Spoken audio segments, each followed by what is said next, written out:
Hi there, Diane Evans here with stampingwithdiane.com. I'm an independent Canadian Stampin' Up! Demonstrator here in the interior of British Columbia. So welcome to my YouTube channel. If you've never subscribed before, make sure that you do.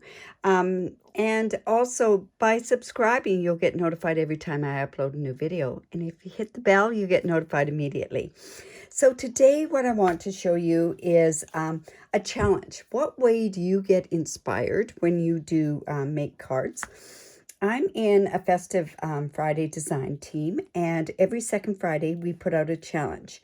And this is the challenge that's going up this week, and it is corresponding to Apple Day. Now, this doesn't necessarily mean that you have to do anything that goes with an apple, but your inspiration list has to include at least 3 in this particular project.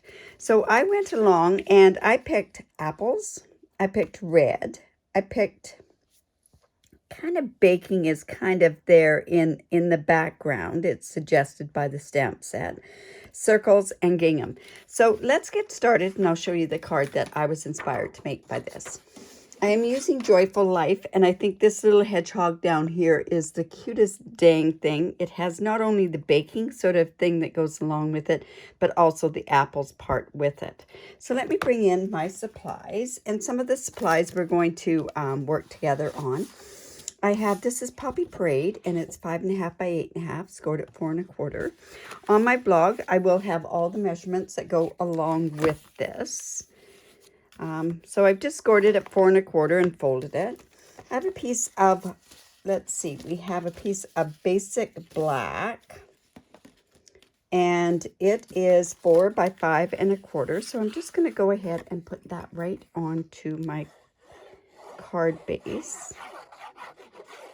Although I haven't done the inside of this card, you can decorate the inside of the card as well.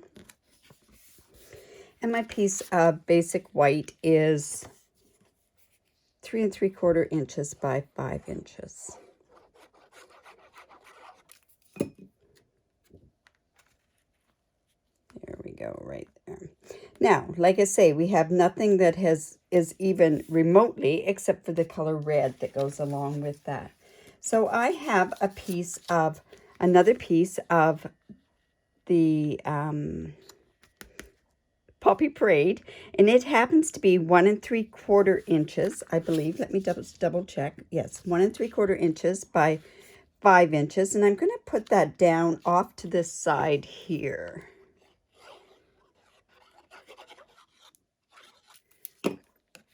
And we're just going to put it off here. And then this is where my gingham's coming in. This comes from the Playful Designer Series pack. That it's a host code. And it's, if you ever get the chance to use a host code, this is an amazing paper pack. It has so many different designs in it. It's got black and white on one side on all of the Designer Series paper.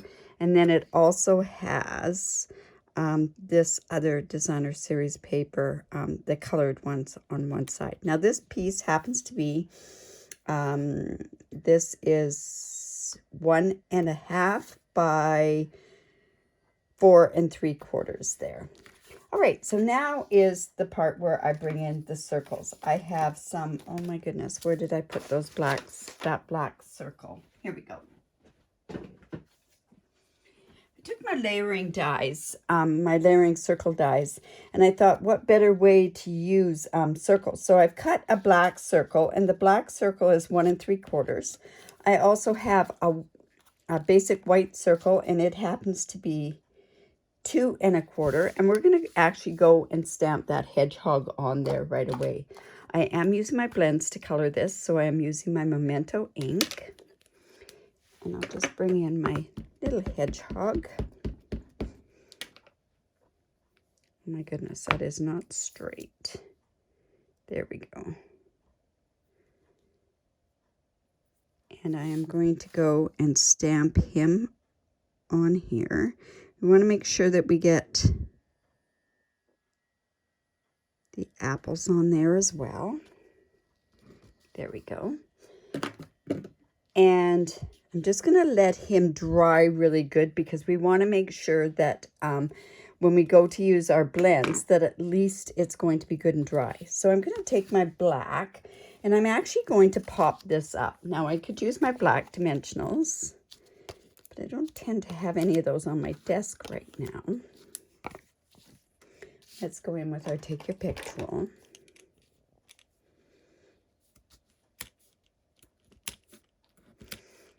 Take that part off. And we're just going to layer this about here. And then I thought, what better way to show off circles than using this Painted Labels dies and using this circle. I think this is the circle I probably use the most, but I want to show you a little tip with that. Now, I find that sometimes it's quite difficult to get that cut if I just go through like this. So what I'm going to do is I'm just using a piece of wax paper. You can get this wax paper from the dollar store. And let me just bring in my cut and emboss.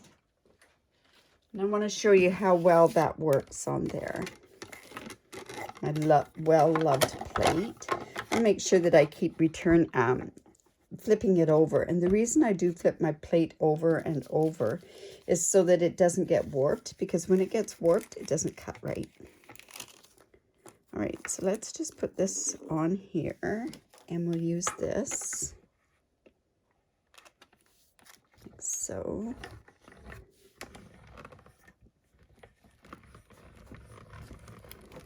And we'll just run it back. I can just remove that.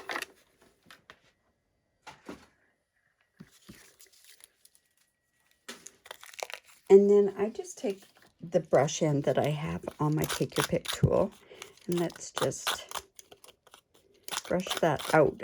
But you see how well this removes when you have that wax paper on there.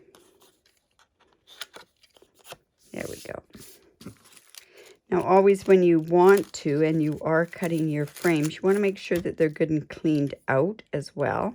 Because if they're left a piece like this in here, like this one is quite badly, it doesn't cut as well. So let's just put that back in there. All right, so now I have that piece that's ready to go. And let's go ahead, let's get our wax out of there. And I am going to, this looks like this piece was just missing off of there. Just pulling this back part off. There we go. And that's because that die wasn't cleaned properly.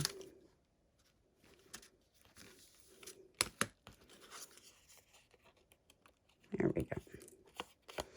So I'm also going to layer this part up with my dimensionals as well. Now, if you want to make sure that your card's going to go through the mail, you can strategically put these where they're in opposite spots to where your layer down below is. So I'm just going to put that on there. Just want to get that part off. It's right near the top.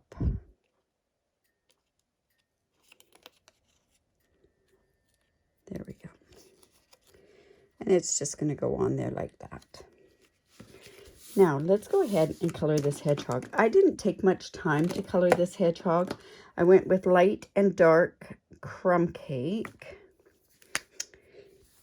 And I just layered, put a layer on my hedgehog. And this is just to saturate the hedgehog. And I'm actually coming in also to give a little bit of a pink look to the face. I'm using the Petal Pink. And we're going to give it on the hands. And then I'm just going to go back over with the crumb cake there. And then I'm going to use the dark crumb cake. You can see I've got my lids mixed up here. And we're just going to give that fur effect. There's actually a really neat technique to use with this. And then I'm also going to go in with my light soft suede on here. And that's just giving us a two-toned fur look. And then I'm going to come back in with my light crumb cake. And we're just going to go in with a brushed edge. And we're just going to go in circles. Just to blend that in. And my dark, I think I can just put a little tiny bit on the foot. And then back in with this. There we go. And then what we have is I want to do the apron. So I'm just coming in with my light Poppy Parade. And you can use either edge. I never used to be one to use this brushed edge. But we're just going to, it covers faster than the bullet edge. So let's just, first of all, go in and get some part of the shadow on the apron.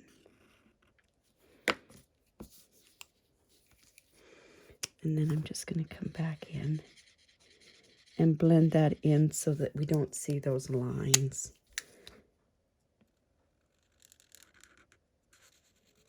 There we go. Now, I'm also doing the apples. Now, I'm not going to do all of the apples. I'm just doing parts of the apples. And I'm going to come in with some dark So Saffron. And I'm just going to put some yellow onto these apples.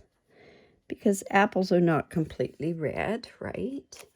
And then let's just, we'll do our bowl yellow. Just get some shadowing going on there. Not that you're really seeing too much of this, but there we go. And then there is a tiny bit of holly. I can't believe there's holly even on here, but we'll just get a little tiny bit of the leaf on there. Now, another thing that I usually do is I usually go around my image with Pool Party, the very light Pool Party, and that just sort of pops it off of the page.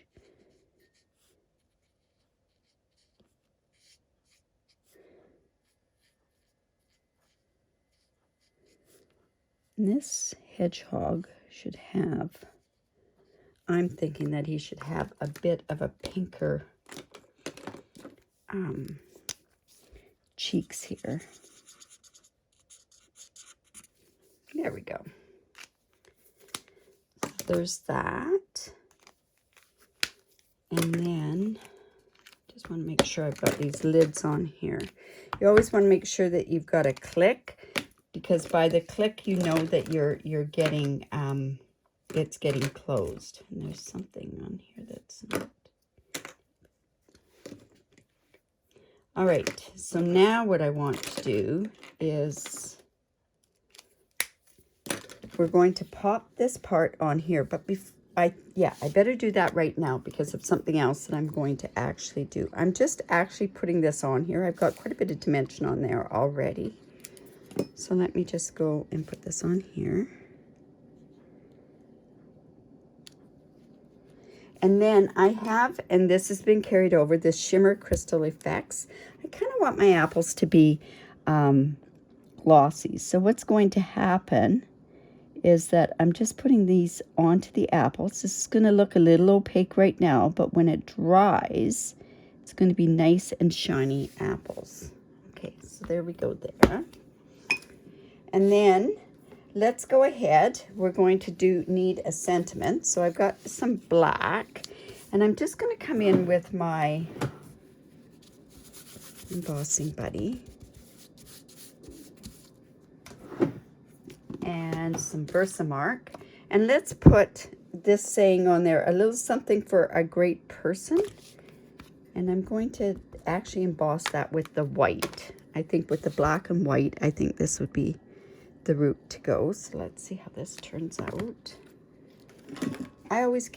We got to remember, I've got that shimmer stuff on there, so I want to make sure that I don't get that. Oh, I've got some halos on here, but no worries, because I'm actually going to fussy cut this. But if you ever do get any kind of halos onto from your embossing powder, is just make sure that you take a brush before you heat it. And then just blow on it, and then you can heat set that. So I'm just going to come in, heat up my glue gun, and then we'll just go in and set this.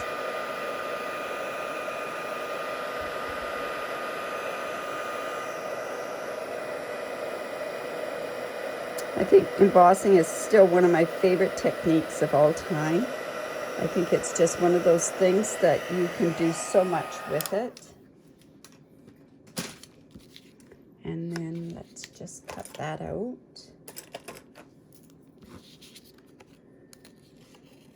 Ooh, I got that completely. Yeah.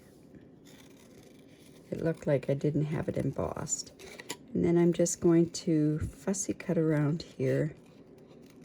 You know, I'm just sort of moving it just a little bit, because it doesn't matter that it's not cut correctly or evenly or anything like that. So then I'm just going to go in like that.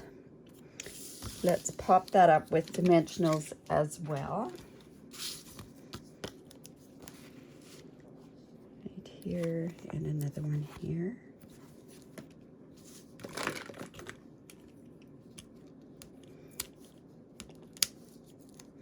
And like I say, we can decorate the inside of it. I think it'd be kind of neat to just even do these little tiny flecks on the inside. So this is just going to go here. And of course, why not use these black matte dots, because I think they're just perfect for this, for anything that's black, white, and red. So let's go and put our dots on there.